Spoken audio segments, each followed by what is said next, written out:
Okay, here we go. And,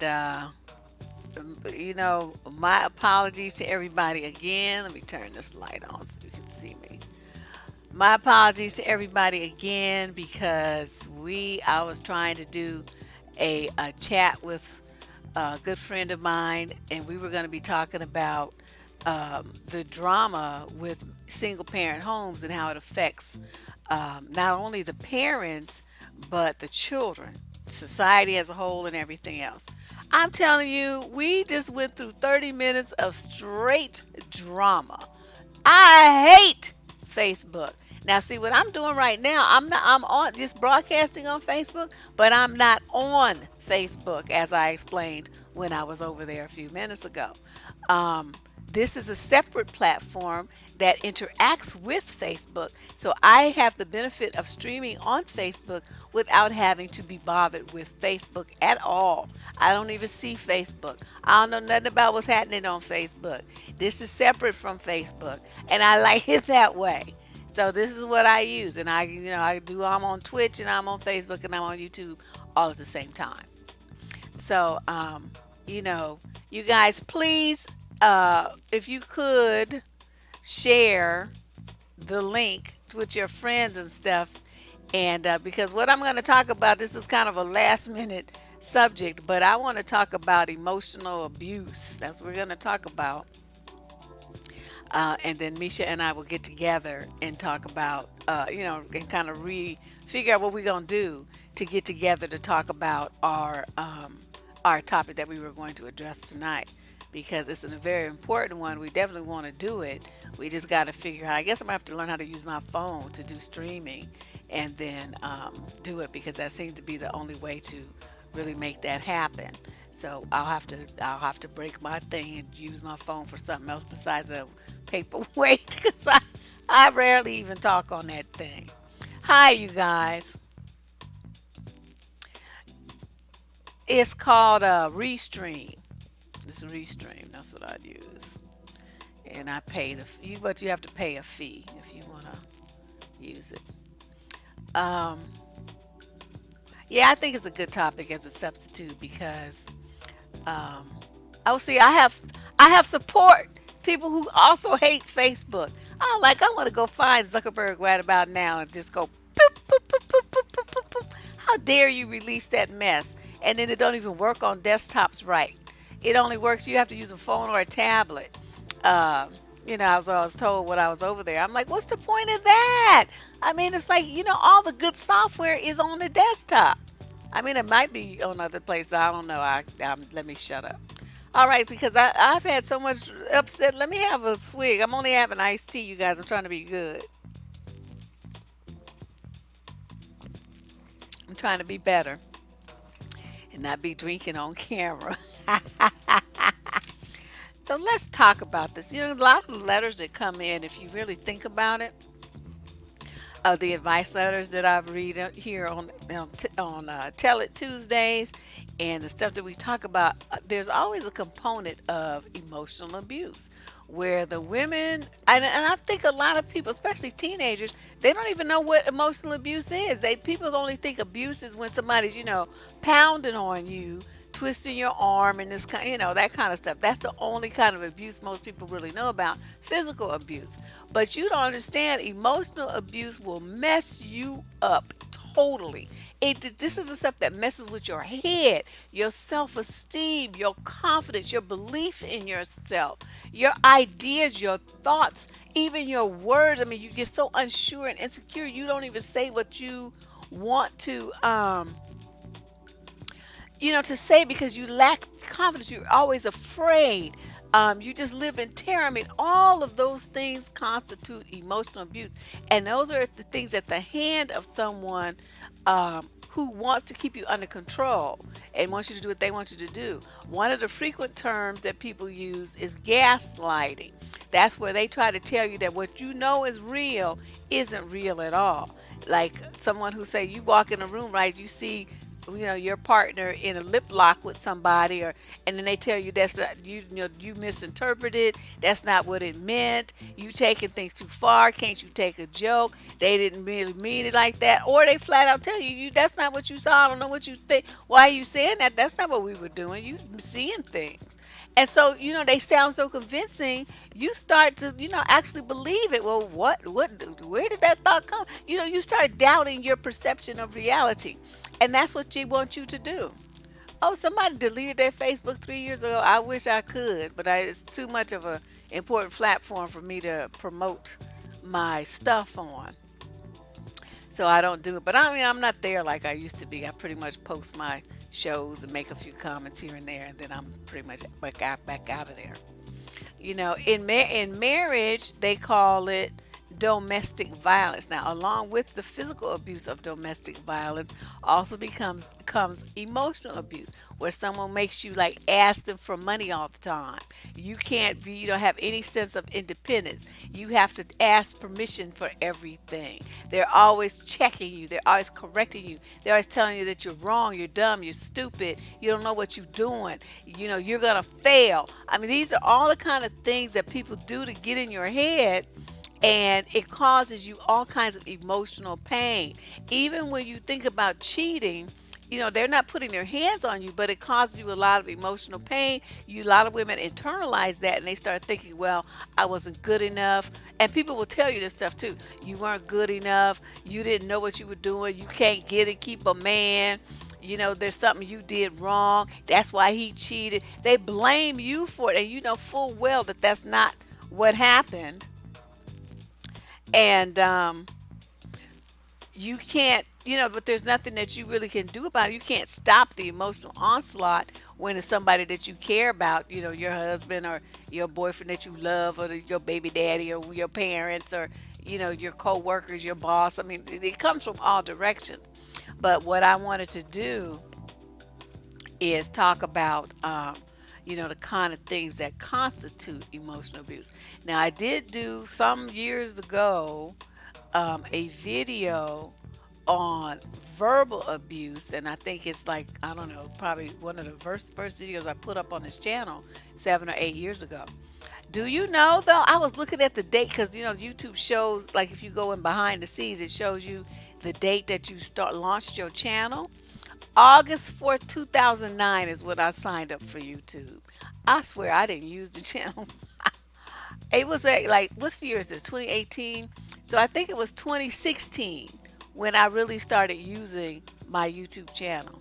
So it's gone from like 3 or 5 followers to over 13,000, in those 2 years, and a lot of it was just within the last 6 months, because you guys have been so great about sharing links and up in the channel and telling people about what I do here, and then actively participating. So you get excited and you share the word with your friends. That's how we got to do it. So let's talk about emotional abuse. So I found this article. I don't even know. I had it in my notes. I don't even know how old. Well, when was this thing published? Um, I don't see a date on here. I don't know, but it's really old. I mean, I must have had it for years. The paper has like ink blots and food drippings and coffee stains and all kind of stuff on it. That shows was sitting around my desk for a while. And it also is written. Pertains to uh, people that are in Canada. So this is not a research that's talking about the United States. But I still thought that it was very important. So let me see. What is it? They talk about the cycle of violence. Nah, nah, nah, nah. Okay, here we go. The following definition, keep in mind this is Canadian, so these are the phrases that they use in their courts and their laws, but I think it's pretty universal, okay? Um, and these are heterosexual relationships. So, I don't really do too much here for about gays and lesbians on this channel because I don't really have any personal experience with that. I talk about stuff that I know firsthand. So it's for people to feel like I'm slighting them or anything like that. It's just that if I don't know it, I don't talk about it because I'm not going to be delving into areas that I have no experience at. Okay. So let's see. It says the following definition of violence against women, and they put that in quotes, includes these factors: any act of verbal or physical force, coercion, or life threatening deprivation directed at an individual woman or girl that causes physical or psychological harm, humiliation, or arbitrary deprivation of liberty, and that perpetuates female subordination. That is a great definition. It's very inclusive. Another definition that adds a further dimension, that of intentionality on the part of the abuser who perpetrates these acts against the will of the affected individual. So this is the definition. Conscious or deliberate acts that cause or threaten to cause harm. They are acts that ignore or hold in contempt the voice of the affected person and that exploit a power imbalance or that on other grounds are contrary to the free and informed consent of the affected person. Now, a lot, don't these definitions like on hit? I'm like, dang, why don't we have stuff like this in the United States? So, but I want to, because a lot of people, especially young girls, don't understand what coercion is. Let me tell you what coercion is. I used to know this dude, right? And he was a pilot, and was a helicopter pilot. And he was telling me about this situation that happened. And after this, I stopped associating with him, like deleted his number, blocked him, all kind of stuff. This was years ago too. Now, what this guy did was he used to fly helicopters. So he wanted to take this girl on a date, right? He took this girl, he's there flying around everything. So he lands the helicopter on this mountain in Southern California. That's where he lived. And then he tried to tell the girl that if she, well, not tried to, he did tell her that unless she sexed him down, that he was going to leave her on that mountain. Now it was starting to get dark. She had like little summery clothes on. She had her purse, and I guess she only had her cell phone to use as a flashlight. Now those batteries don't last all that long. Do you know she told him no, and this clown flew off and left that girl up on that mountaintop? Luckily, she had cell phone reception. She walked enough to she could get cell phone reception, and called her daddy. Her daddy had to drive to get her, and it was like hours before he could get there. And to get his daughter, and they ended up suing dude, and he lost a big chunk of his company, as he should have, because the girl was hysterical. By the time she got there, she had fallen and half tumbled down the hill. She was all scarred and scratched up and everything, and then she was hysterical. It took her weeks to get back to normal. So her parents, on her behalf, sued his behind, sued his company, and what he and said what he had done. And there was evidence because the people at the place where he kept the helicopter knew that he left with her, and when he came back alone. So there was no way that he could say that he didn't do it because there were witnesses that saw that he did. I'm telling you, that's coercion. When you put a woman on in a position where she has to make a choice either between her life and doing what you want her to do, or her safety and doing what you want her to do, or to get out of a space to do what you want her to do. That's coercion. You didn't really put your hands on her. You didn't hit her. You didn't tie her down. And as far as some people, like, you didn't hold her at gunpoint, knife point, or whatever. But you did something, and you created an environment where she was unsafe unless she did what you wanted her to do. That's coercion. Let me give you another example of it. I don't know if you guys remember this case of Hofstra University. This was some years ago. There was a story of a little girl. This guy took this girl's phone and ran into the boys' bathroom with it, right?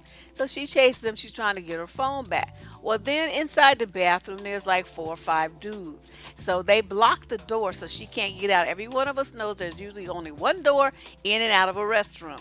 So you got football players, dudes, standing in front of the door. This little girl, she wanted to get out the door. They told her unless she did, what they wanted her to do, that they was gonna just keep her there. So then they filmed her, right? And they filmed her doing these things that she was doing so she could get out of there and continue on with her life. At that moment, like your desire as a human being to live kicks in, and other stuff takes a secondary. Uh, it's not that important. What is more important is that you make it out alive. So then she makes it out alive. Of course, she reports it to the police and all that stuff. The boys show the police the video. Instead of them thinking about the fact that this girl was coerced and forced by five big ass, football player dudes who locked her in a room to, and essentially, the R word her. I'm trying to watch my language. Um, the police said, well, it was consensual. How is that consensual? Who's going to want to do that, something like that, in a nasty ass boys' bathroom with five dudes that she doesn't even know?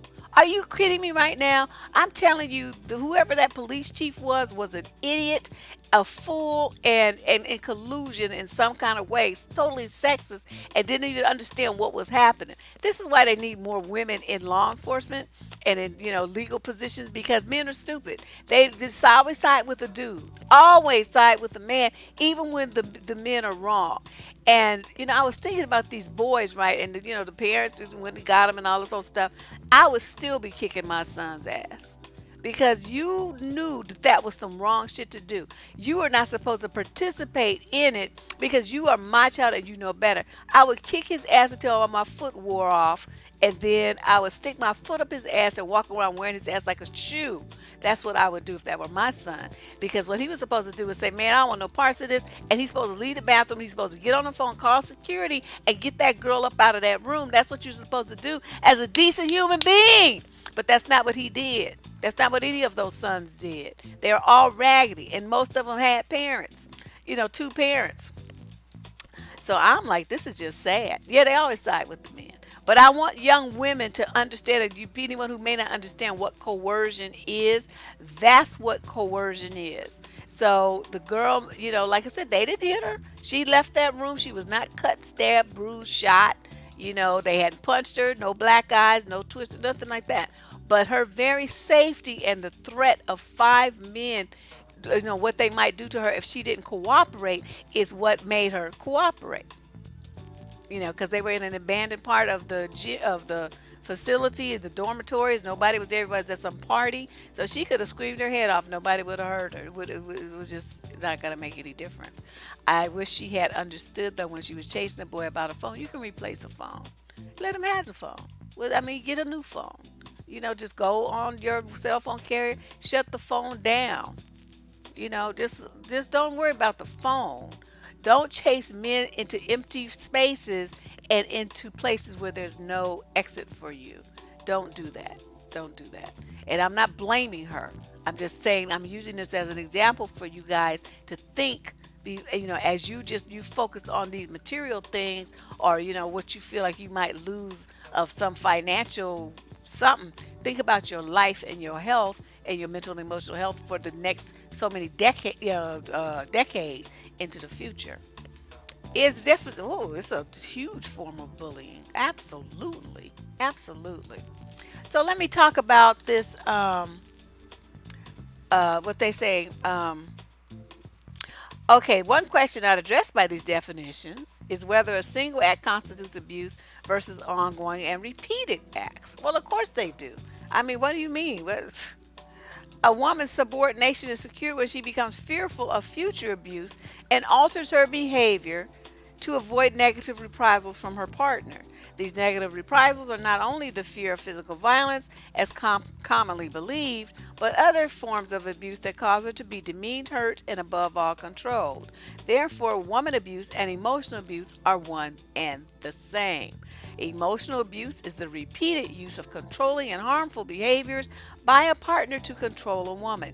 As a result of emotional abuse, a woman lives her life in fear and repeatedly alters her thoughts, feelings, and behaviors and denies her needs in a vain attempt to avoid further abuse. So, I think a lot of people, no, you're not too late. Everybody, we got started late. Let me just do a brief recap. First, I came on here. Okay, we was trying to get the guest on. Come to find out, she couldn't get on because she was not on the desktop. She needed to be on the desktop to use my software. Okay, because that's all I use is a desktop. I barely use my phone even to make calls. I occasionally text on it, but other than that, my phone sits in my purse for who knows why. Why do I even have the phone? Okay, I don't even know that answer myself, but I do. Okay, so then we tried go to switch to Facebook. Okay, so I'm thinking, okay, well, she's on Facebook, she can use Facebook. Well, come to find out, with me being on a desktop and her being on her phone, Facebook is only set up for you to do guests if you use phones. So here I am on my desktop and she's on her phone, but I can't get her into my stream because I'm on a desktop. But we didn't know that yet. We just couldn't figure out what the problem was. So then I said, okay, well, why don't we go over to your page since you know how to do it, and then you send me the invitation. So then that's when we found out that it wasn't going to work because she's on the phone and I'm on a desktop and Facebook has not yet connected the two so that you can mix platforms. You have to be both be on the phone. Okay. And again, like I said, I don't really use my phone for anything other than decoration and as a weight, paperweight, and to make weight in my purse. So we had to cancel this for today, our chat, what we were going to do. She and I are going to figure out what we can do. Probably most likely she's going to have to teach me how to use my phone so that I can be on Facebook with her. And then, but in the meantime, I came back over here because then I want to talk about something else because it's Topic Thursday. I can't miss Topic Thursday just because the topic had to change. Doesn't mean that I can't be here. We're just going to talk about something different. And so that's what we're talking about, emotional abuse. Thank you very much. That's my brief recap. Yeah, I had everybody. It was like a treasure hunt because we was like YouTube, Facebook, YouTube. Here we are. So this is where we are. I'm telling you, I'm tired. I'm tired from moving all over the place already. All right, so let's talk about this. So now, since she talks about some of the women, she interviewed this lady who wrote this article, which I keep telling, I don't know how long ago, long I've had this, or even where I got it from. There's no trailer on it, uh, no URLs or something, and it's this research and it's talking about Canadian women. Okay, so that's what we're talking about. So this one lady, she interviewed a bunch of women. So these are some of the tactics that women have, that men have used to abuse women.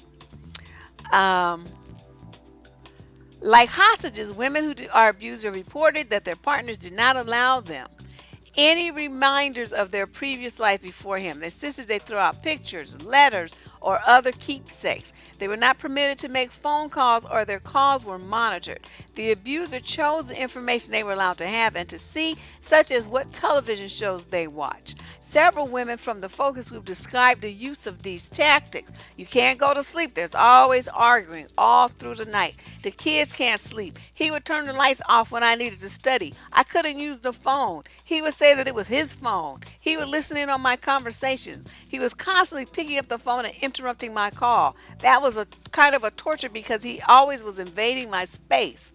He chose nights and weekends to work, which left me home all the time when he called. I was home 24 hours a day and he would call me every 20 minutes. Yet he would wake the baby and me during the night. Once he was asleep during the day, we would have to be so quiet. And, when you look at something like this, it's like, I'm not sure because she doesn't say at what point he started treating her like this. If it was before you got pregnant and you chose to be with a man like this and be pregnant by him, what the hell was wrong with your thinking? Why would you have a baby with someone who treated you like this? Don't you understand? A kid is just going to get you more stuck. Just more stuck. You had me on my phone and laptop at the same time. Girl, if I had been on my phone and laptop at the same time, we would have had a show. But I'm like, I did apologize profusely though, because I had no clue. She says, this is a good topic. I remember seeing guys do this stuff and I was so confused about why they didn't get slapped. Yeah, I don't know. She said, and he's still alive? He's probably is alive and living in Canada somewhere. But I'm telling you, I just don't. Yeah, I don't understand it. And this is what a lot of women have told me. It's not after the pregnancy, it's as soon as they find out that she's pregnant, because then she's vulnerable. She's like, she's in switches gears. Instead of being more self-protective, her focus is on protecting that fetus. And so the men take full advantage of it. Full advantage of it. And they would jack over the woman at every instance. I knew this one woman, her husband, now here she is pregnant with his baby that he swore up and down he wanted that family, right? So they get married and she's pregnant. And at first she was really happy. Let me tell you what this fool said to this woman. He was like, well, I can't really take you anywhere with me now because you're so big. Who says something like that? So he caused her to feel humiliated, ashamed, and embarrassed, and everything. And she wasn't like that big, but you do gain weight when you're pregnant, and you're supposed to gain weight because you have to have fat stores and things for the baby. You're getting more fluid for the birth. I mean, all of these things are natural, plus the weight that you gain from the placenta and the increased blood and the weight of the developing fetus as well. So I mean, if a woman doesn't gain weight, the baby's not going to be healthy. That's just the way that it is. Or she's not going to be healthy after because she's not eating enough, and the developing fetus will leach vitamins and minerals from her vital organs, and so at the end of that, in her bone, at the end of that pregnancy, she will be like much far less healthy than she was going into it. So this is the kind of stuff that they do to. And so the women are just feeling bad. They go from feeling joyous about this being pregnant to feeling bad and upset. And that, of course, all those extra hormones and adrenaline impacts the fetus as well. It's not good to be upset while you're pregnant. It impacts your baby. So I don't know. It's just really so. This is kind of, I guess, this can be a prelude to the conversation about uh, the the pregnancy issue. And I, once again have to say, sorry we had to switch topics, but this one is good. Yeah, strangers touching you without consent, that's different. That's you putting your hands on somebody. What I'm talking about, emotional abuse, they don't touch you. They never touch you. There's a big difference. Once they put their hands on you rather, that becomes physical abuse or physical assault. These dudes use their mouths. They use facial expressions. They use breathing like or rolling our eyes to put you down and make you feel like what you just said was stupid or you're not important enough for them to listen to. So you see women who are in situations like this, their shoulders get round and they just shrink. They start shrinking, shrinking, shrinking, and because the dude is like battering them to the point where they feel worse and worse and worse about themselves. And you notice this, they try to do the same thing online all the time. It's like so many emotionally abusive men online. It's not even funny. They run around and they call women all kind of horrible names. They don't know you from a hole in the ground. Don't know nothing about you. Don't know nothing about your history. But suddenly you this, you that, you this, you probably that. All y'all this and that, blah blah blah. And they try to make you. They threaten you, saying some of these MGTOW dudes are famous for that. Y'all hit the wall. And it's like, no, that flat face and head that you have is what ran into a wall, motherfucker. Just get the shit straight. Ain't nobody else run into nothing. It was you. But they try to flip it around and make it sound like there's something wrong with the woman who's more mature than what they are, which doesn't really take much.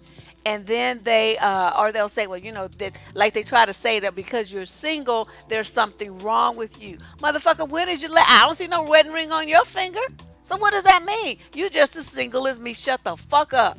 And then, or they try to say, well, uh, you're just gonna die single with a bunch of cats. No, because see, a woman can get married anytime. It's just a matter of adjusting her standards. She can get married tomorrow. But if you're a man, you may not get picked. Chances are you won't get picked because you got a fucked up attitude. So the likelihood of a woman getting married before a man does are like quadruple. So they want to talk about somebody, not being able to get married like that's a prize or something. Any woman who really, really wants to be married more than anything else in this world, she could make that dream come true within a week.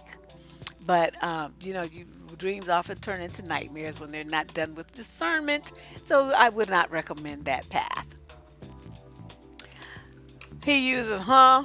Mm-hmm. Of course you do.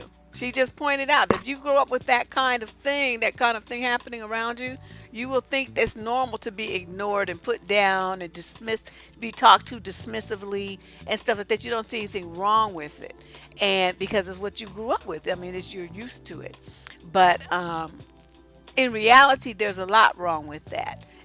Somebody, and one of the shows I'm going to do, probably, I don't know, maybe this weekend, I want to talk about what makes a man a great father.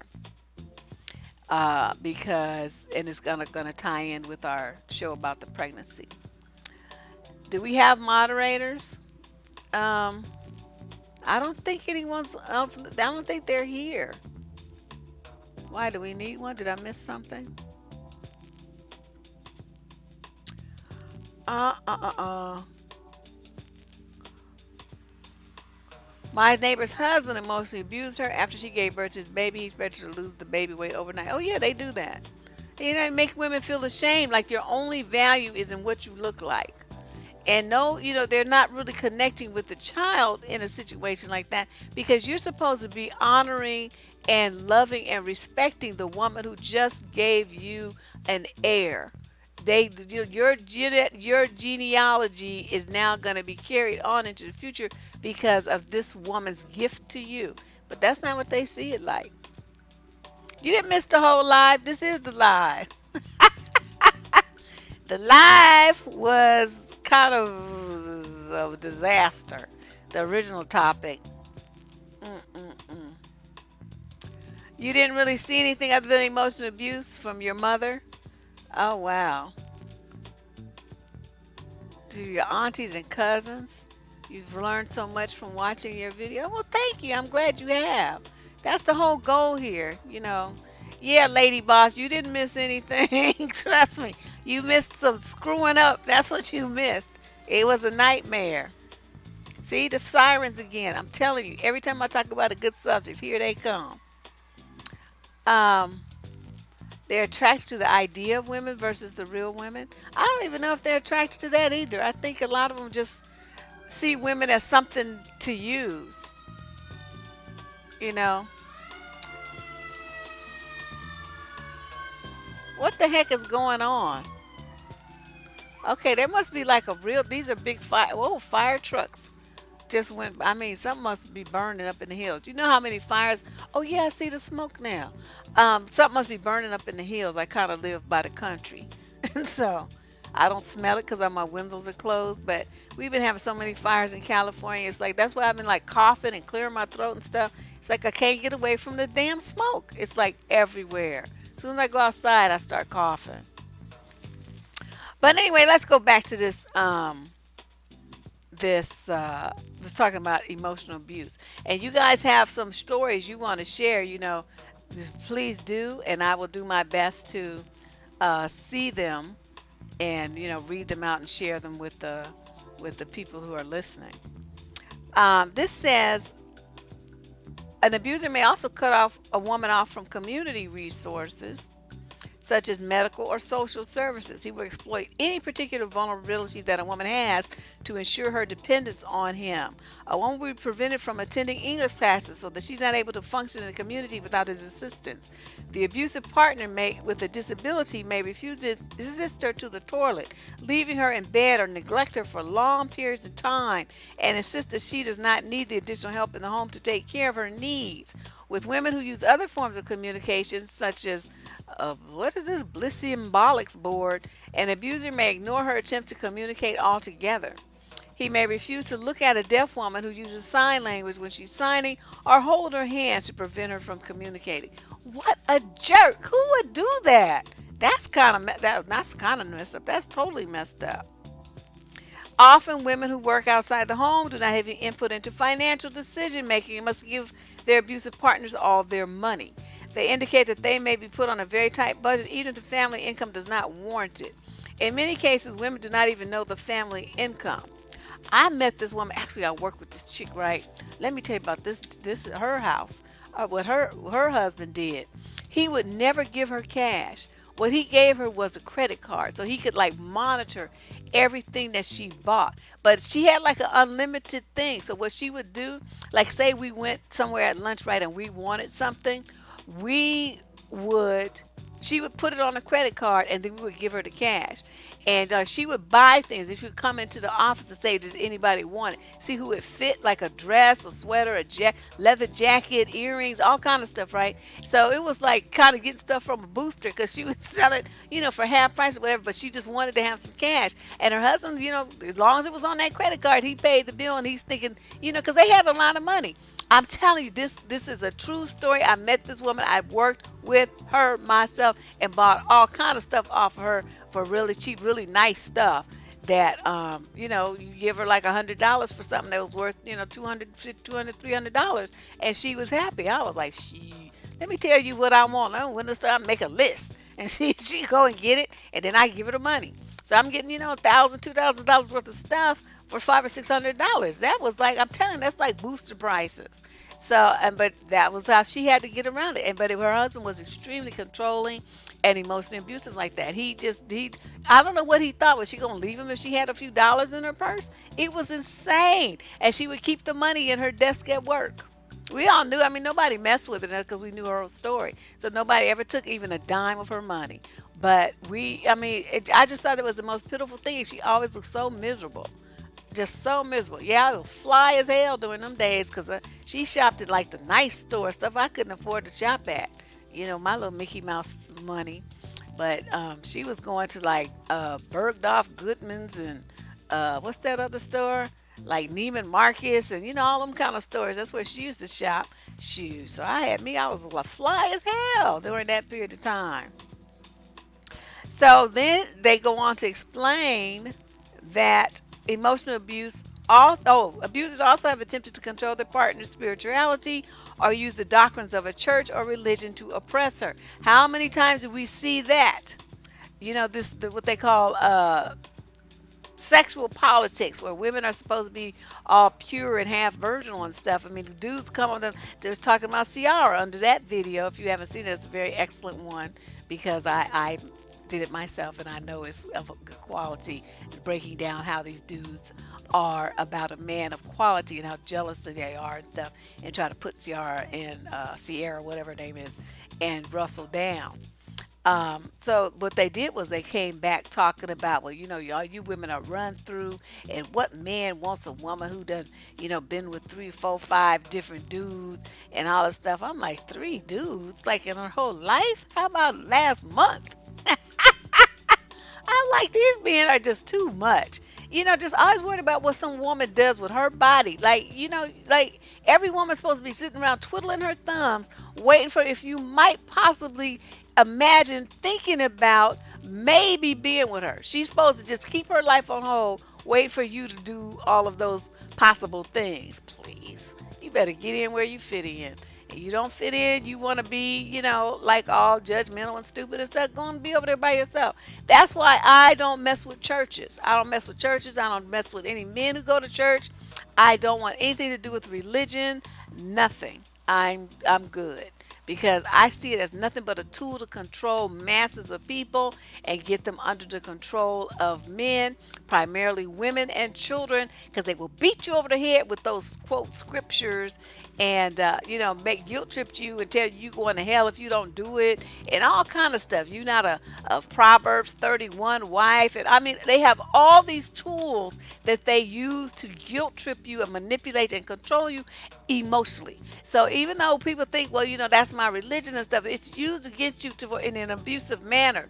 But every time somebody judges you and condemns you for not following some ancient book that nobody even knows who wrote in the first place. Well, we do know, but it wasn't the way that people presented to be, like somebody writing out from a mountaintop and all this stuff. It was just some educated white men when everybody else was illiterate, and they got together and they wrote it and did give it out to people, and then the people who not knowing any better believed all the shit that they were told, and that's how that happened.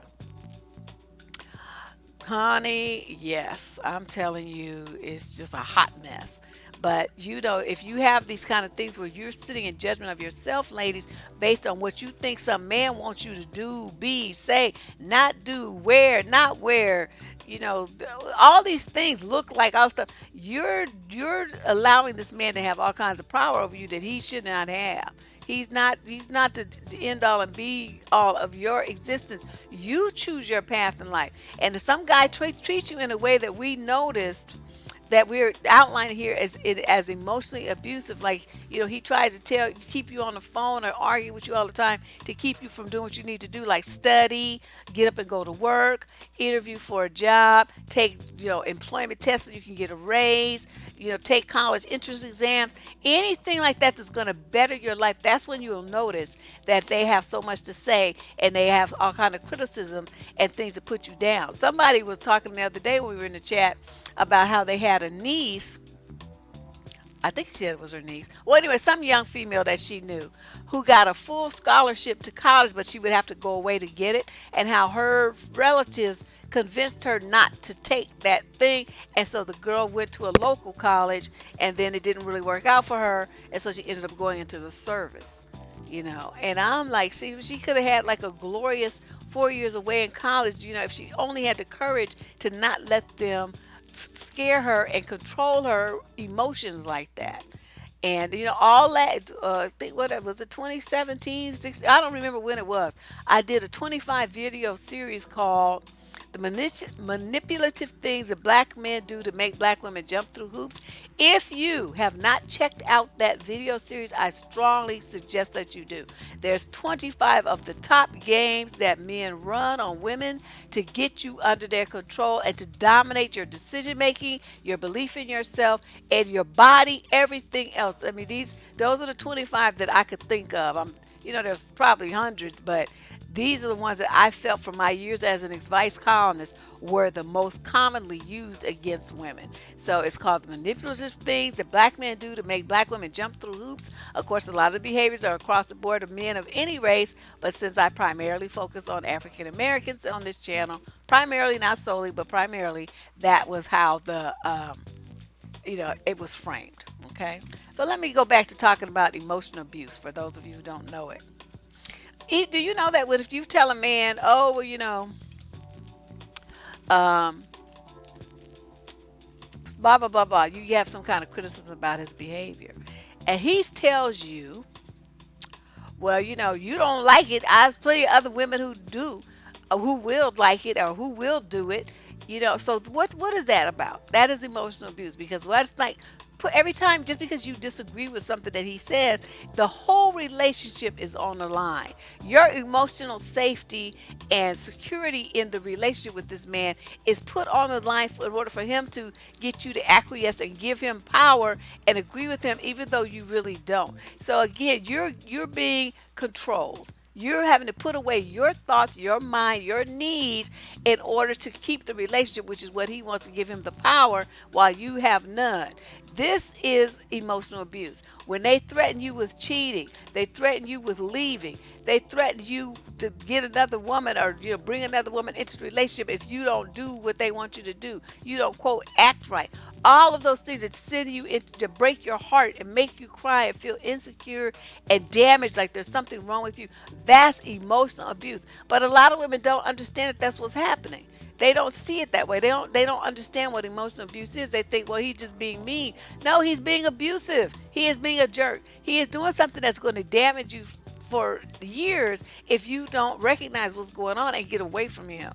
You've got to get away from these types of dudes. Unfortunately, this kind of behavior is so prevalent in the black community, it's not even funny. It's like every man I've ever met has some streak of that in them. Now, there's a spectrum, of course. Some are at the far end, and just like every word out their mouth is something stupid and nasty and critical and hurtful. And then there's guys who just say stuff occasionally, and even though they meant to do it, it's still only occasionally.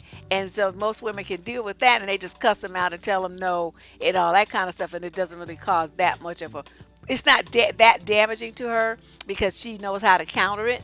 But the fact that he does it at all, see, that's what I'm talking about. That's what I can flatly say. I have never met a man ever in my entire life who has not emotionally abused a woman in some way, shape, or form. I haven't met one yet. And I've met thousands of men in my lifetime. Probably hundreds of thousands. I mean, I don't really count them because you have the different interaction with people, different jobs, and different meetings, conferences, seminars, parties, weddings, other kinds of events. I mean, just everywhere. You run into men, and whenever you interact with them and say something to them, they always say some old fucked up shit to you, and women just deal with it. They just accept it as normal. I can't do that. And then you'd be like my friends who stab people. So somebody types, my other ex would talk about how his racist family thought I was ugly. He'd bring up how he didn't consider my family Latino because we're black, even though my dad spoke better Spanish than him. Wow. Yeah, that's one of the things I addressed in that 25 video series, how they will come and tell you something that some other person allegedly said about you. That's a game. That's a game because that's partly that isolates you because see then you internalize that, right? And you say, well, they don't like me, so then you're less likely to go to his family for anything. That leaves him free to run all kind of games on you, saying that he was with his family or did something with his family when he's really not there at all. But he knows because you think they don't like you that you're not going to call them. You're not going to, check with them. You're not going to reach out to them because he's already set it up so that don't like them and don't want to be involved with them. That's game. That's straight game. As soon as they start talking that shit, you call him up. You write in his face. You say, oh, so and so. Just to say his name is Juan. Juan just told me that you said I was ugly. What you say that for? What kind of mess is that? If you have something to say to me, be sure to say it to my face so we can talk about it. Don't be a bitch and talk about me behind my back. Oh, so then she gonna say, I don't know what you're talking about. I didn't say anything like that. Oh, really? Well, that's what Juan said you said, so you saying Juan is lying right in his face. You see what I'm saying? You got to counter those kind of games and shut that shit down immediately. And when he sees that you're not afraid to deal with it, and you're not going to be like most women, get all in your feelings and say, oh my God, they don't like me. What am I going to do? Is his family? They don't like me. Don't ever do that shit. Don't you ever do that. Don't ever do that. Don't you ever let a man see you cry about some bullshit like that. You cry because your kid is sick or you just had a baby and it's so beautiful or your parents died or something, your dog got hit by a car. You can cry about something like that. Don't you ever cry about some shit some nigga says to you. Don't you do that. I just want to slap you myself. You don't do that. That's what they want you to do. It shows your weakness and your vulnerability. You can never be vulnerable around these fools. You can never do that. So that's how I can I had one dude and that's exactly what I did. He's talking about what his sister and his mama said. I called the bitches on the phone and had them on a three-way. So it's like, okay, so this is what he just told me. What's this all this about? And they're like, what? They genuinely sounded confused, not like that kind of like, yeah, we said it, but we're not gonna tell you that it wasn't that tone of voice. They sounded hurt and confused and like they you could tell, you know what I mean? When you know people, you could tell when somebody's putting on the acting when they're not. And his mother was so upset. Oh my God, she was so upset. And his sister just could not believe it. So then when I hung up from them, I said, okay, so we're not going to do this no more, right?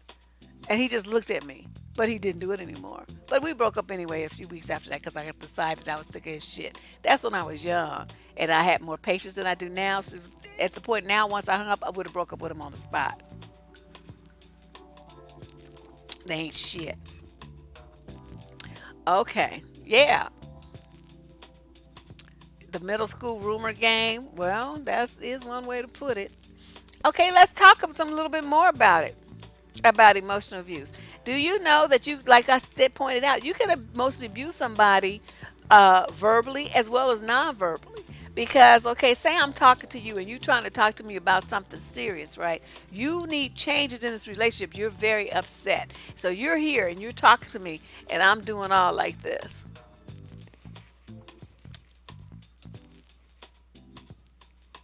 I'm looking, I'm playing with my phone. I'm just, what am I doing? I'm behaving in a very dismissive manner. Like what you talking about is so unimportant. I can't even pretend to be interested in what you're talking about. I'm so uninterested. I can't even look at you. What's happening on my phone is way more important than what you talking about. Okay, doesn't that hurt?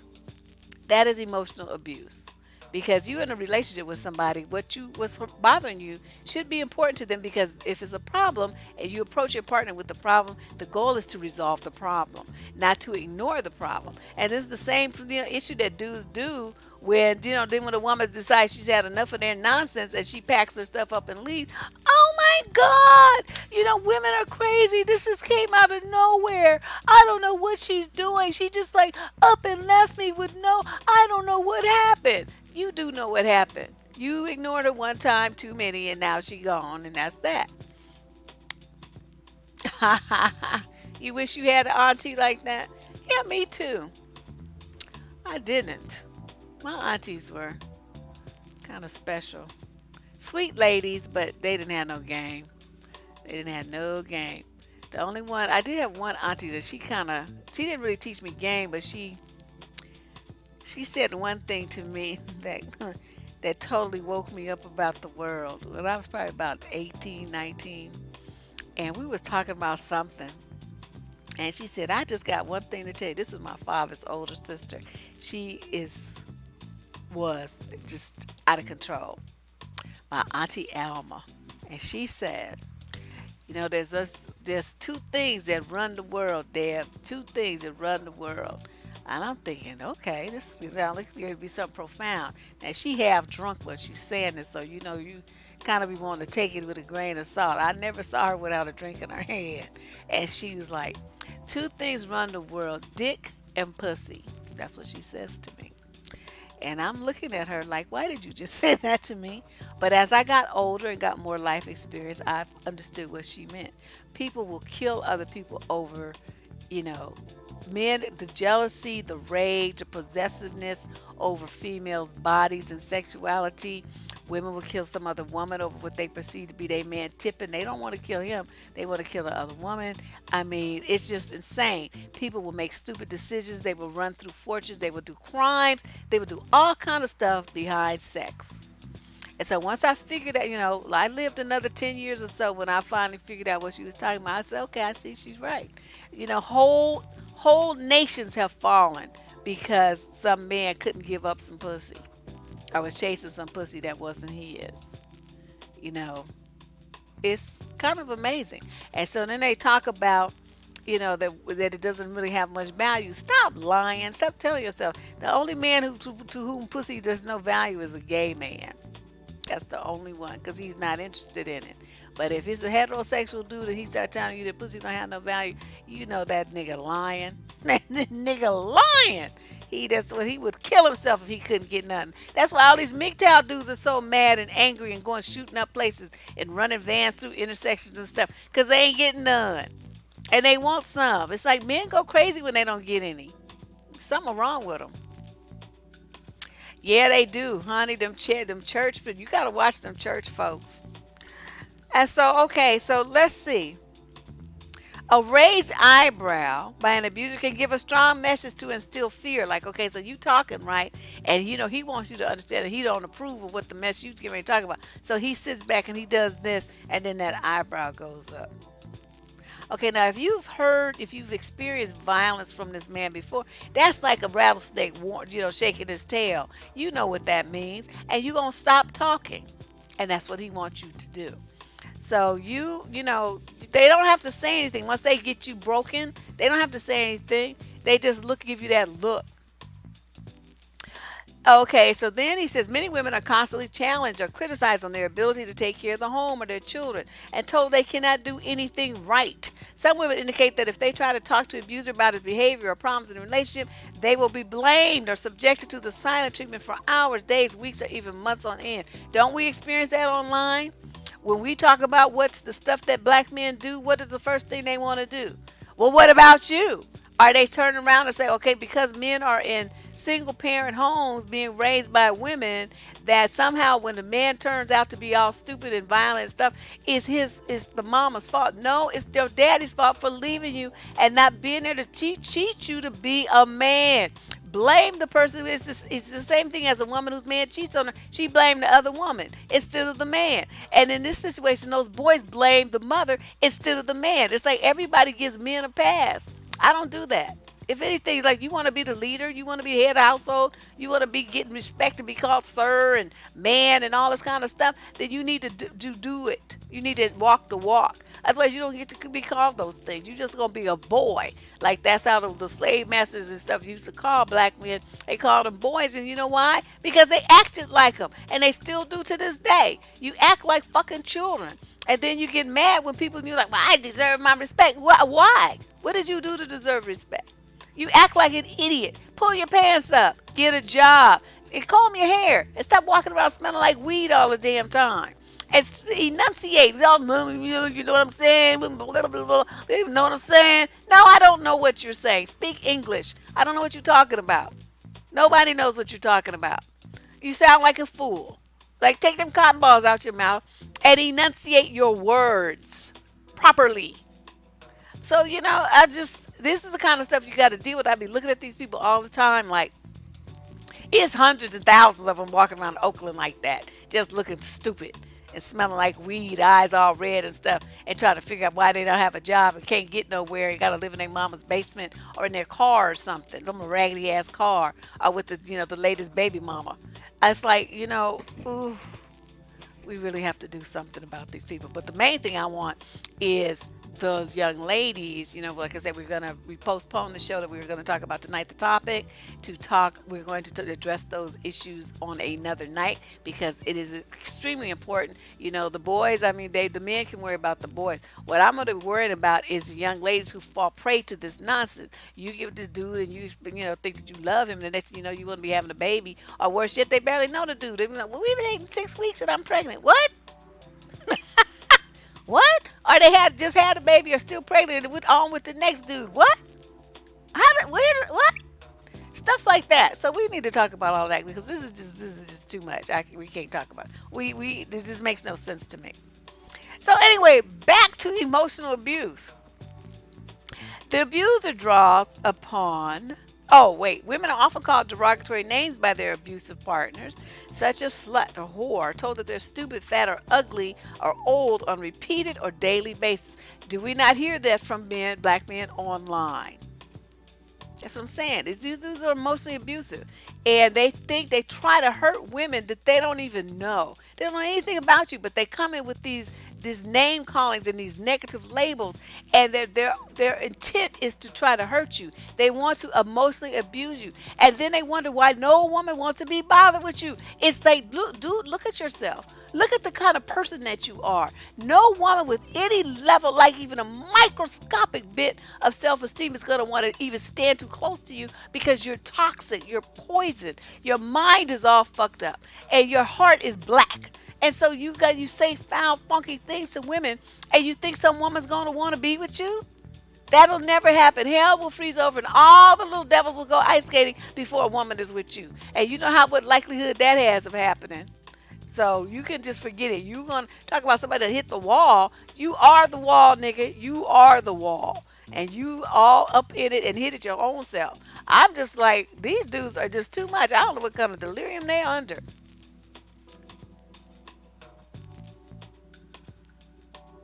Yeah. It's easier to move on when you're not stuck with some ugly dude's baby. Not only ugly, broke and stupid. So you got like a genetically defective child that you have to raise. They're gonna have all kind of learning disabilities and be like 1 foot shorter than the other one and all kind of crazy stuff going on. They can't speak. They have learning disabilities and speech difficulties. Can't have C. All kind of shit be going on with these knuckleheads because they all drug induced. And they got drugs on their system and stuff, and it makes the kids all fucked up. My family makes me clean after them, even though everyone is grown and healthy. I can't even go on trips because they won't take out trash and leave it for me when I return. You need to move out. Why are you still there? You must be young. Well, you just, do what you need to do. So, honey, as soon as you can, move out. And if they live in a mountain of trash, then so be it. If Ben and all the rats from that movie come to your house and eat on them, that just be what happened. They just have a nice snack. And somebody says, one guy says to me, I know if I ever got you pregnant, you'd never leave me. Oh, that is what they think. Please. That was the scariest moment I've ever heard. I ghosted him that very moment. Smart girl. I had a guy ask me that too. This guy I was dating, right? And he says, "What would you do if I got you pregnant? What would you do?" I said, "I would hit that abortion clinic so fast it would make your head swim. I'm not having shit by you, nigga. Nothing." He got so upset. He was so upset. It's fun. I was laughing inside. I just looked at him with a straight face. Because it's like, I know, like I said, people mistakenly look at this face and they think, oh, she's so sweet. She's so innocent. She don't know nothing. Please. Inside this body is the heart of a demon. And I was like, I know it's very, sweet looking on the outside, and that's what tricks me in. They see this, and I'm smiling, my little dimples are showing and stuff, and I'm usually a happy person. But when I hear some bullshit, and I know you trying to run some game on me, the demon comes out. And so he said that, and I intentionally said a whole bunch of stuff to hurt his feelings. I would hop up on that abortion table. I would get that shit sucked out of me. I just went into all kind of details. And I said, I wouldn't be having shit by you and nobody else. I'm not having a goddamn thing. I don't want nothing that's going to slow my roll. And so he just was looking at me. He was so upset. When people talk and they get that foam on the corner of their mouths because they talking, that spittle starts foaming up and stuff. That's what he started doing. I just laughed. Like, nigga, please. Ain't nobody having shit by your fucking ass. You is tripping. Yeah, that's what my grandfather used to say. And then he would get up and he would demonstrate, put his hands behind his back like he was ice skating down the carpet, down the hallway. We would just fall out laughing. I come from a crazy family, I want you to understand. And she said, I don't understand how people of color still believe in that Christianity nonsense. I don't either. None of it. Any kind of religion. What are you doing? What are you doing? Why are you doing it?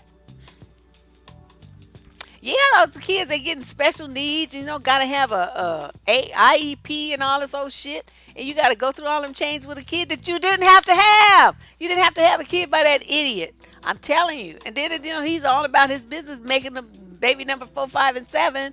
And you stuck with this kid, y'all broken shit. No, don't do that. Do not do that. His brother dictates his life and his relationship. What are they? Are they fucking? What is that about? I wish I would be asking him. Is that your girl? What you doing? Why is some other man dictating what you do with your body and your life? That don't even sound right. That sounds suspect as a motherfucker. I'd be like, nigga, I can't be dealing with you. Yep, El Deblo. Yeah, they always trying to get some woman pregnant because they know they have a place to stay. They want to do that because they know they have a soft spot. Well, let's be a family, right? That's the game they run. Let's be a family. And most of these women fall for it because they grew up without their daddy. So they want their kid to have a father, right? So they move this knucklehead in. If you have Section 8 because you broke and you did it, you're stupid because you're going to lose your voucher. And then where you and your kid going to be? Because dude going to bounce and go to the next broad. He's not going to be trying to get a job to take care of you and that kid. You going to be the one that's ass out. If you have Section 8, consider yourself lucky because rent around here is like sky high. So everybody who got a voucher and you got some kids, you need to protect it diligently. Do not let a man even spend the night more than one night. He got to go. And if it's really your kids are there, they don't need to be there in the first place. She said, I had one of my exes try to contact me and showed up unannounced and says to me I owe him at least talk to him. A lot of these men think they're entitled to women. I slammed the door in his face. Girl, you was good to even open the door. I wouldn't have even opened it. Because then they do the bum rush and then bad things happen. That's what a lot of these women end up dead. As they say, they wake up dead because, let me change my lighting. Is that better? Is that better? I can't tell. I probably need to set up the other night. Yeah, I knew what you meant unannounced. Um, no. You've been noticing people with defects since you read my article, The Stupid Motherfucker Gene Girl. I'm telling you. I'm telling you. There are a lot of them. Like more than you know. Like people with 4 fingers and stuff like that. And they got like 6 fingers, so they got like some little like extra finger right here or something. It's a lot of birth defects in the world. And I just, I'm not trying to be bothered with all of that. I'm gonna be like, something's wrong with you, you're a snob. Oh well. Sorry. So let me finish up talking about this. after they call you horrible names, they draw upon societal standards set for a woman's size and appearance. A woman's value and sexual desirability is based on how thin, feminine, and pretty she is. Since men's status in society is elevated when they are with a woman who meets those oppressive standards, they can also tell a woman convincingly that no other man would want her. In some cases, abusers may control what and how much a woman eats. And they don't even have to say a word. They just look at you with this thing and be like, or they say something like, "What should you be eating that? Haven't you had enough?" See? So they're not really telling you to stop eating it per se, but they're implying that you're fat and nasty and, eating too much and being a pig by the things that they say to you and the way that they look when they're saying it. So, a woman who's, is all focused on keeping a man happy and, quote, getting and keeping a man and getting approval from society about having this husband and everything, she's going to not eat it. So, did you see, I used to have, when I worked as a trainer, there would be a lot of women like that, right? Because the men made a lot of money. These are all white people, though. Because out there where I was working, it was very few. I mean, you could count the black people on one hand. But, plus, who could pay all that money for personal training? They charge a grip. But, these women would come in, right, and I would, do their fitness assessment, right, and they would have been dieting so much and not exercising. Even though they were skinny, they weren't overweight. They were obese by fat standards because they had lost so much lean tissue. So they might have a 35 to 40% body fat level, but weight wise on the scale, they were, where they should be. But they had no muscle tone at all. I mean, to touch them, there was like nothing firm there. It would just go in like, not even like a marshmallow. I mean, it was just disgusting. It was just creepy. It was weird. So, I get them on a fitness routine and stuff and trying to make them eat. They don't want to eat fat. And then they have like, they were like, well, why is your skin so beautiful? I'm thinking, because I eat everything greasy. Like, I'll eat like avocados. I eat nuts. I mean, I eat things that have, natural fats in them. Plus, I put like oil and vinegar dressing on my salad. I love avocado oil and, fresh pressed olive oil, organic, olive oil, the stuff that's green and still smells like olives, not that processed clear stuff. And, I was trying to tell them that. It's like the body needs fat. I mean, your skin is looking crepey and dry and crunchy because you're not eating enough fat. And so once they started eating more fat, which they were always afraid of because they thought it would make them fat, then they would see the difference and they would be happier. They could think better because, the brain needs carbohydrates and fats. And so it was a hot mess. I'm telling you, it was a hot mess. But because they were so used to listening to men complain about them gaining weight and being, pretty and slim and stuff, they were not taking care of themselves physically. I'm like, I would rather be 10, 20 pounds overweight and be, healthy and look good than worry about what some man is talking about. I gives no fucks about what a man thinks.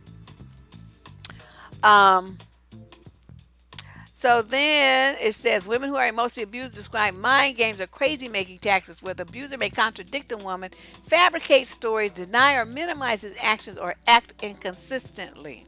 It was pointed out that some men are very nice to their families, including their wives, when they wanted to be. For example, one woman related there was an important guest from India. The husband wanted to show off his nice family and make a good impression.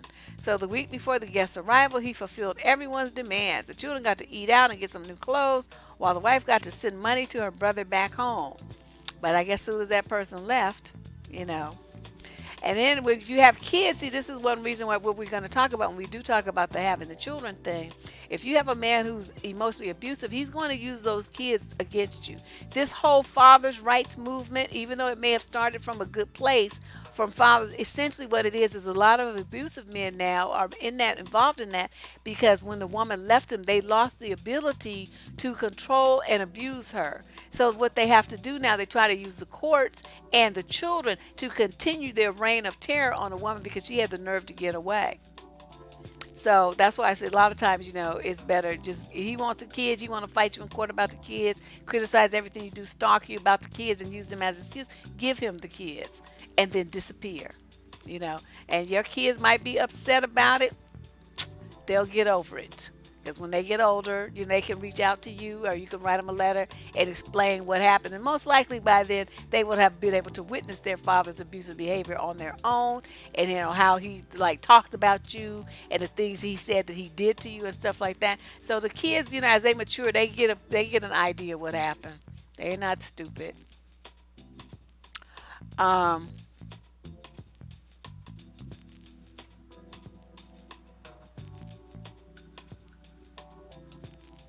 Uh oh. Did you make this up? But anyway, this is okay. I'm not doing advice tonight. I will be on Twitch on the weekend on Saturday. So you can come with that question and then I will be happy to answer it. But tonight, this is Topic Thursday, and I'm talking about a specific topic tonight, which is emotional abuse. Emotional abuse. I will be on Twitch on Saturday afternoon answering questions. So that's that, and then like actually she has a thing here. Um, an abuser may say that he wants to engage in relations because he loves her and that she must prove her love for him. He may accuse her of having relations with someone else and interrogate her about other men in her life if she refuses. He may also say that he wants to teach her how to be a good lover and insist that she view and act out what he sees in the porn to learn how to meet his needs. If a woman discloses a history of child abuse, he may suggest that she liked it or deserved it, or even force her to act out similar acts. Oh, wow. Oh, man. Aside from direct coercion to get women to participate in sexual activity, women with disabilities have also reported that abusers had sex with them when they were sleeping, unconscious, or heavily medicated. Wow, these dudes are a trip. And what's so sad is every woman, has at least one story of being treated like this. So that's why I say I feel like um, every man, it's something about male culture, but it's something about them that makes them want to be abusive to women and children. Yeah, Twitch is, thank you. See, Green Sharpie knows what's up. I'm trying to branch out because even though they may be gamers, my thinking is they're young people and they will want to have a relationship someday, right? Just like everybody else that would have a relationship. A lot of them are teenagers, college students and stuff like that. But that's my market that I try to get in their head and teach them good, relating and dating skills before they start screwing up too bad and end up, in a messed up situation. So, it's a different demographic. They ask different kinds of questions. I have a slightly different role there because a lot of the stuff that I talk about would seem kind of remedial to you guys, but you got to remember they're young, they're kids. Some of them are, they're teenagers. I call them kids, even when they're 25, they're a kid to me because they're my daughter's age, 24. From the ages of 3 to 6, what did your mother do about it? Did you tell her? Exactly, Ramona. Exactly. I want to learn them. I want to learn them. I want to teach them before they start making some crazy mistakes. They cook for their husbands every day. A woman is supposed to cook for their husbands. The hell? Please. Let me tell you about when my husband was still alive. He cooked. We split it, but most of the time he cooked. I'd say, okay, so let's say it's 7 days in a week. He would cook 5 and I would cook 2. Sometimes he would cook 4 and I would cook 3. If he wasn't there, then I would cook, or mostly me and my daughter would just go out or eat at his mother's house or eat at my mother's house or my aunt's house or something. It was no. But he because he liked his food a certain way and he really was a better cook than me for certain things. I mean, as far as like jambalaya, gumbo, etouffees and stuff like that, he couldn't touch me there. But just basic, regular, everyday food. He was a far better cook than me. His stuff always tasted really good.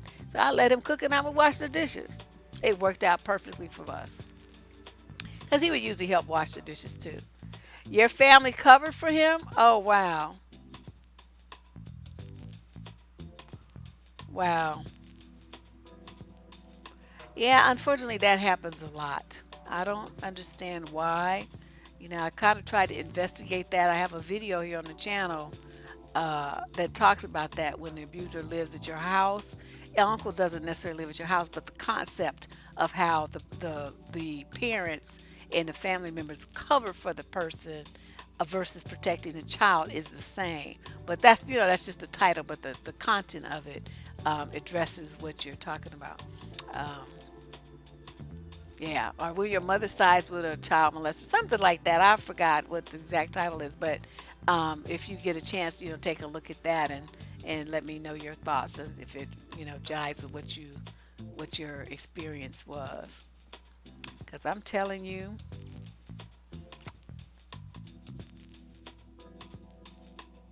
I couldn't cook. I knew this woman. I worked with this woman. She would okay. We got off at 5, right? So she changed her hours so she could get off at 4:30. And which was fine, they didn't care. And she would race to pick up her kids from daycare and stuff, and then race home because her husband wanted to have dinner on the table every night at 6. Of course, a lot of times she didn't make it because traffic or whatever. But she changed her hours at work so she could get home at like 5:15, and then try to have dinner on the table for him at 6 o'clock. And she just said he would sit there like this, right? Just sit at the table, just waiting for her to serve him his plate. And like he didn't. I, I you don't really want to get into other people's marriages and stuff. And this was a long time ago. I was young, and I wasn't even married yet myself.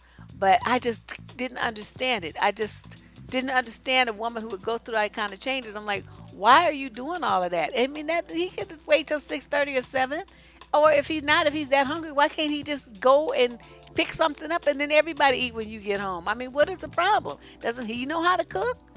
And she just would look at me like that's not how it's supposed to be. I'm like, oh, it ain't gonna be like that. And when I get married, I'll tell you that. And it wasn't. But I was just shocked and appalled. Yeah, they don't. And that's Kinu Goddess. That's one of the things that we'll be talking about whenever I do finally, um, get this thing going with my friend Misha. That's what we're going to talk about. Uh, that's what we're going to talk about. It's just very unfortunate that these things happen and ruin so many young girls' lives because a lot of this stuff is what contributes to young girls having kids out of wedlock. At least that's my own belief because they don't feel important. If you've never been shown love, no one's ever really cared for you, no one protected you, you always felt like you was on your own, you always felt scared, you always felt unloved, then a lot of them they want to have a baby because they feel like, well, at least somebody will love me and I'll have somebody to love and there'll be something consistent in my life. And so they opt for this, but not understanding that's not what you do. You should have been it's got a therapy because now you have to put yourself behind the 8 ball with this kid that's going to be, in your life for the rest of your life. And it's going to just like basically throw you underneath several buses because you was too young and you're too damaged to really be a good parent. You don't know how to handle stress. All kind of stuff is going to be going on. Oh, you were 16? You was 15, 16? Well, okay, somewhere in there. Yeah, see, what was I doing at that age? I think I was in the Girl Scouts and I was still jacking around doing stupid stuff. I was not thinking about having nobody's baby, or even I didn't even really kiss somebody till I was a little older. You know why? Because I looked. We had biology, right? I think I was like in the ninth grade, and I had biology, and you're supposed to bring in something to look under a microscope, and I did. I forgot mine, so I just licked the slide, put the little, cover on top of it, and stuck it under the microscope. Honey, there was so much stuff wiggling and moving on that thing. I was so grossed out. I started itching. I was like, oh, this is so nasty. And then I started looking at people, right? And I'm thinking, is that shit in your mouth too? And so then, wait, when people kiss, they like exchange these wiggling, moving things. And I was like, oh, so years went by. I was like, I wouldn't even let a boy touch. You can't kiss me. You get on the cheek, that's it. It was years. I was like 18 before I even let anybody kiss me on the mouth. I'm telling you. I was like, this is nasty. I was grossed out beyond belief. It just was gross. You try that. You got a micro.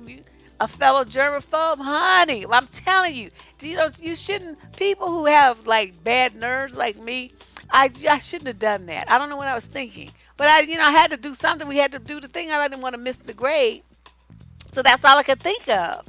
So I and stuck it under there, and I was so grossed out. I thought I was going to die.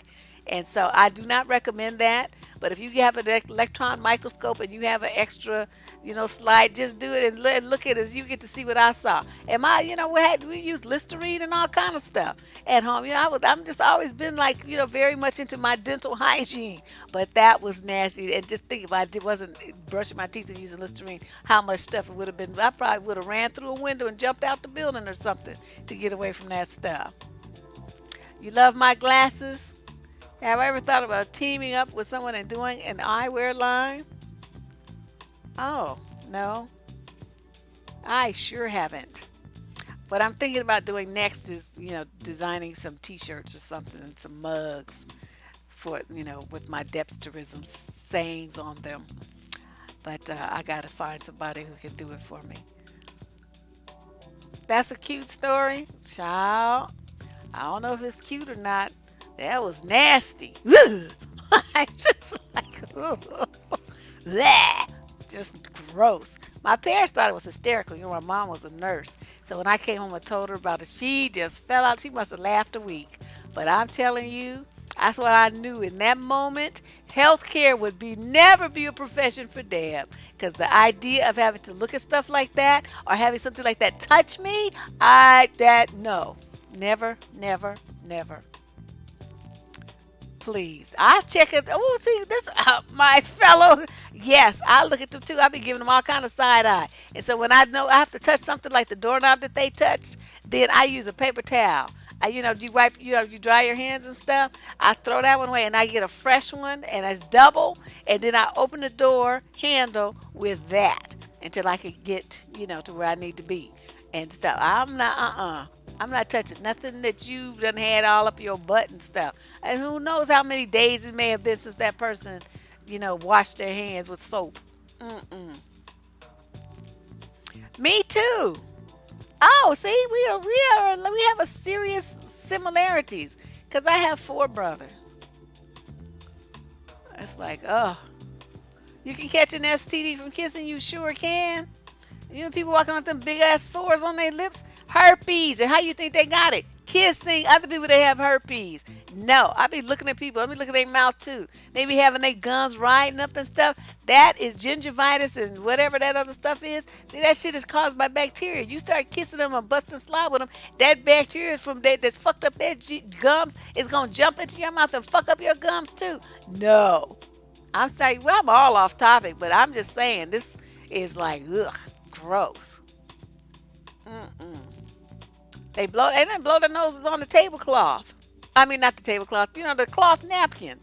And then turn around and put it back in their lap and use it to wipe their mouth. I'm like, oh, this is just so disgusting. People are so gross. I know they go to the bathroom, right? I see them. I be watching them, right? They go to the bathroom, they come out the stall, and then they run their fingertips under the water, fluff their hair. Okay, your hair is nasty. You shouldn't be touching your hair. Fluff their hair, and then go out the bathroom. They ain't nary no soap touch nothing. Or worse yet, are the ones who be in the bathroom on the phone. Okay, so you're talking on the phone and people are hearing you piss and shit and whatever else you doing in there, changing your tampon and all that stuff, and they're in there and they're hearing this. And you just chatting away on the phone. See, that's some nasty shit. I'm telling you, it's a lot of women that are just gross, just disgusting individuals. I don't understand. I don't understand it. I know this is way off the topic. I'm so sorry it is. I don't know. See, my mind starts veering down past it. It shouldn't go on. And then the next thing, I'm talking about something I had no business talking about. That millisecond hand wash. Yes. Hi, gameplays. See, when you guys see the purple like that, there's someone coming into the chat from Twitch. That's what that means. Gameplays, I will be on Twitch on Saturday taking questions from you guys. So if you have a dating advice question, just hang on to it until Saturday. and I will be happy to answer it then, because I want to, I want to focus on them young folks over there on Twitch, so they can get up on some game too. Um, well, I don't know if I want a rich man. I just want somebody who's, don't have bill collectors chasing after them and their ends is meeting. If they want to go on a trip, they can do it. They can, make it. They don't have to like scramble and borrow and all this kind of stuff. I've been working on building up my ends, but I've been spending a lot of money on, like my donations and my, what you call them, these chat donations and stuff. Um, you'll be here Saturday. Good. I'll see you then. It'll be good. We'll touch base. And, so you guys, I got this new camera, I got this background, I upgraded my computer so I could stream better because what I had before was not sufficient for streaming, didn't have enough manpower. I got studio lights, I got a stream deck, I got all kind of stuff, and you guys, have funded this expansion of the channel. The next thing I'm going to do is buy a video camera so I can go out. I need one that has, Wi-Fi, and go out and interview people off site and then put that on the channel. That's my next goal. Man, it's going to be just happening around here. I'm going to interview people about their relationship. I already have a whole list of questions I want to go out and ask people. I'm going to ask like a group of people the same question, and then, on a day, just different people, and then, edit it and put it into a video for you guys to see. I thought that'd be hella interesting. So I'd be like the woman on the street asking questions. Do I have anything against men who don't use a face cloth? Well, they don't necessarily have to use a face scrub, but at some point you need to use a scrub or something. You're gonna have like dead skin on your face, and then you can rinse that off. You don't necessarily have to have a towel, but you do need to use some kind of deep cleanser, clay mask, pull out crap out your face, tighten them pores up and stuff, and then use a scrub to, deep clean the pores and get off the dead skin off your face. So no, I don't have anything against a man who doesn't use a towel. Really, they recommend that you not, because it stretches your skin and it prematurely ages you unless you use it correctly. So yeah, honey, my setup, this is on point. And this is all done for you guys. I spent a lot of time researching and, training myself how to use stuff and, teaching, because you all know I don't know what the hell I'm doing. That's why everything is so screwed up when we try to use Facebook earlier today. Yeah, that too, Faith. All of that. But everything will be taking place, away from my computer. It won't be like this. I'll be out in the community. That's what I want to do. Interacting with people. And then, I can kind of show you guys what I do best. Because, this is fun. Don't get me wrong. But, actually interacting with people, you'll be able to see me do that. And it'll be great. So I guess this is 8 o'clock, which is 11 out there on the East Coast. Wow. We got started late because we jacked around and wasted 30 minutes on Facebook tripping, going from YouTube to Facebook and back to YouTube. What a hot mess. This was just the worst. This was the worst. But yeah, that's a no-no. I went to Walmart and bought like 36 white, just plain white wash face towels or whatever, and that's what I use. Because I don't like that splashing thing because it gets water. Maybe I'm a bad splasher. I get water on the floor. So I do the towel and I just super wet, and I just kind of gently wipe it, as I but it's like a splash, but I'm using the towel to kind of control the fly back, and then I put it in. I have this bucket and I put it in there, and that's what I only use each one time, so I don't do any bacterial transfer, and that's what I do on my face. So I want to look good for a long time. We all age at some point, but that's what I want to do. Yeah, see, it's 11 o'clock. Oh, it's 10 in Texas, and here is 8:04. So I'm going to sign off, and This was an interesting chat. As usual on Thursday, I'm all over the place. I tried to have a topic, but you guys know how I do things. I will be back on Saturday. I might even come back tomorrow because I was just kind of distracted today. That mess up at the beginning threw me off. I have some things I want to talk about, so I may be back tomorrow short for a short time, but definitely will be back on Saturday on Twitch, dealing with the youngsters over there. So I will see you then. That's the same channel name as here on YouTube, Debsterism. So you go to twitch.com, type in Debsterism. Please become a follower over there. It's like something magical, something happens when I get to 50 people, which, I just started over there. So I only have like 30 or 40 or something. But, trying to get up to 50. And thanks everybody for following me around from place to place tonight and having a really good interaction with you guys. You guys are wonderful as usual. Never have any complaints about you. All right. I'll see you soon. Bye bye.